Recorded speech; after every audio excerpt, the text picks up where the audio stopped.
আসসালামু আলাইকুম বন্ধুরা, চলে এলাম নতুন একটা রান্না নিয়ে আপনাদের সামনে। কেমন আছেন সকলে? দেখুন তো, একটু ভিন্নভাবে রান্না করছি। অল্প সামান্য তেলের মধ্যে দিয়ে দিচ্ছি পেঁয়াজ কুচি। বেশি করে পেঁয়াজ কুচি দিচ্ছি, ভিন্নভাবে রান্না বলে কথা, তাই তো একটু বেশি বেশি ব্যবহার করা যায়। দিয়ে দিলাম মরিচের গুঁড়া। ঝালটা বাড়িয়ে দিবেন, ঝাল বাড়িয়ে দিলে খেতে সুস্বাদু হয়। দিয়ে দিচ্ছি হলুদের গুঁড়া, পর্যাপ্ত পরিমাণে হলুদ মরিচের গুঁড়া। এখন দিয়ে দিলাম গোটা গরম মশলা। দিয়ে দিচ্ছি অল্প একটু গোটা জিরা, যদিও গুঁড়ো মশলা ব্যবহার করব, যেমন ধনিয়া গুঁড়া, জিরার গুঁড়া দিয়ে দিয়েছি আমি। দিয়ে দিচ্ছি স্বাদ মতো লবণ। লবণ কিন্তু তরকারির জন্য অবশ্যই জরুরি। লবণ ছাড়া তরকারি কেউ কখনো খেয়েছেন নাকি? না না, আমার সে সৌভাগ্য হয়ে ওঠেনি। তবে আপনারা খেয়ে থাকলে অবশ্যই কমেন্টে জানাবেন। আদা রসুন পর্যাপ্ত পরিমাণে বাটা দিয়ে দিয়েছি, আর দিয়ে দিয়েছি গরম মশলা থেতো করা। আমি শিলপাটায় খুব ভালো করে গরম মশলাটা থেতো করে দিয়েছি। আপনারা চাইলে গোটাও ব্যবহার করতে পারেন, তবে গোটা গরম মশলায় তেমন একটা ঘ্রাণ ছড়ায় না, তাই তো আমি একটু ভালো করেই থেতো করে নিই। দিয়ে দিলাম এখন পর্যাপ্ত পরিমাণে সয়াবিন তেল। তেল যদিও আমি পরিমাণে একটু কম ব্যবহার করি, তবু দিয়ে দিলাম। এখন দিয়ে দিচ্ছি কয়েকটা শুকনো মরিচ। এখন চুলার আঁচটা আমি জ্বালিয়ে দিব, আর ভাজা কাঁটা দিয়ে খুব ভালোভাবে এই মশলাগুলো মাখিয়ে নিচ্ছি। দিয়ে দিলাম ফ্রেশ মুরগির মাংস, ফার্মের মুরগির মাংস। এভাবে দেশি মুরগির মাংস রান্না করলে বেশি ভালো লাগে, তবে এখানে আমি ফার্মের মুরগির মাংস রান্না করছি। ভালোভাবে মাখিয়ে নিচ্ছি। হাত দিয়ে মাখলাম না, হাতে একটু কেটে গিয়েছে, তাই আর কি।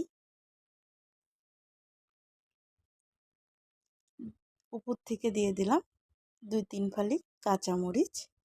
এতে করে কাঁচামরিচের একটা সুন্দর গন্ধও আসবে, আর মুরগির যে একটা গন্ধ সেটাও চলে যাবে। মাংসটা ঢেকে দিয়েছিলাম বেশ খানিকক্ষণ। একদম পানিটা যখন শুকিয়ে এসেছে, তখন খুব ভালো করে আমি কষিয়ে নিচ্ছি। আমি কিন্তু আগে মাংসটা কষাইনি, এখন একদম কষিয়ে ভাজা ভাজা করব। আলতো হাতে খুন্তি দিয়ে নাড়ছি, আর ঢাকনা দিয়ে ঢেকে দিচ্ছি। চুলার আঁচ কিন্তু হাই হিটে।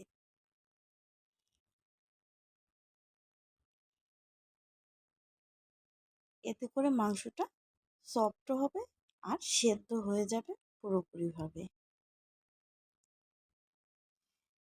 এ পর্যন্ত যদি আমার রান্নাটা দেখে থাকেন, তাহলে অবশ্যই একটা লাইক দিয়ে একটা কমেন্ট করে যাবেন।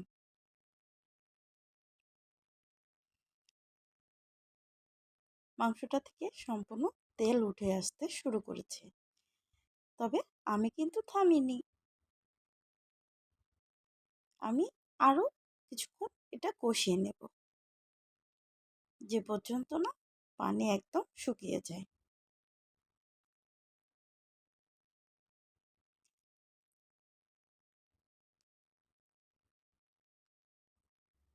রান্নার মশলা ওই একই, তবে বিভিন্নভাবে রান্না করলে তার স্বাদ বিভিন্ন ধরনের আসে। কষাতে কষাতে দেখেন কি সুন্দর লাল লাল হয়ে গিয়েছে। তখন দিয়ে দিলাম ফুটন্ত গরম পানি ঝোলের জন্যে।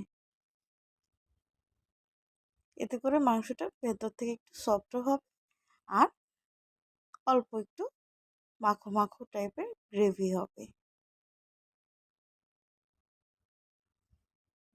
এ পর্যায়ে আমি তরকারির লবণটা একটু চেখে দেখব।